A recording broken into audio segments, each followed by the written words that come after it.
আসসালামু আলাইকুম। আশা করি প্রত্যেকে ভালো আছেন। আজ আমি আপনাদেরকে একটা নজরবন্দি মহাবশীকরণ মন্ত্র দেব। নজরবন্দি অনেক মন্ত্রের মধ্যে এটা একটা মহাবশীকরণ মন্ত্র।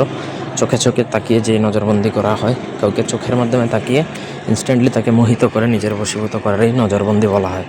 এটা আপনার শিখে রাখতে যদি পারেন লাইফে, তাহলে আপনি যে কাউকে ইনস্ট্যান্টলি চোখের সাহায্যে কিন্তু তাকে নিজের তৎক্ষণাৎ বশীকরণ করে ফেলতে পারবেন। তবে এটা খুব বেশি একটা স্থায়ী থাকে না, এটা ইনস্ট্যান্টলি কাজ করে। আপনার কাজ হয়ে গেলে এটার প্রভাবও কিন্তু কেটে যাবে। এটা ইনস্ট্যান্টলি মূলত প্রয়োগ করা হয়। ব্যক্তিগত যে কোনো প্রয়োজন বা যে কোনো কাজ আমাদেরকে দিয়ে করাতে চাইলে স্ক্রিনে দেওয়া নাম্বারে সরাসরি ফোনে, হোয়াটসঅ্যাপে কিংবা ইমোতে যোগাযোগ করে যে কোনো কাজ করাতে পারবেন, দেশে কিংবা দেশের বাইরে থেকে।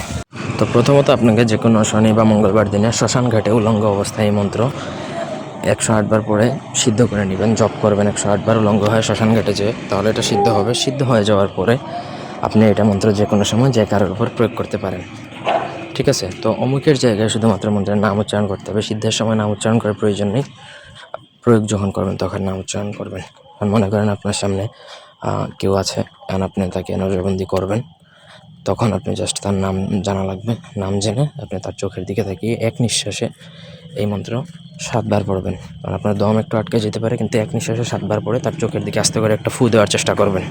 ব্যাস, আপনার কাজ শেষ। সে নিজে থেকেই কিন্তু আপনার প্রতি মোহিত বা অ্যাডিক্ট হয়ে যাবে, আপনার সাথে নিজে থেকেই যেচে কথা বলবে।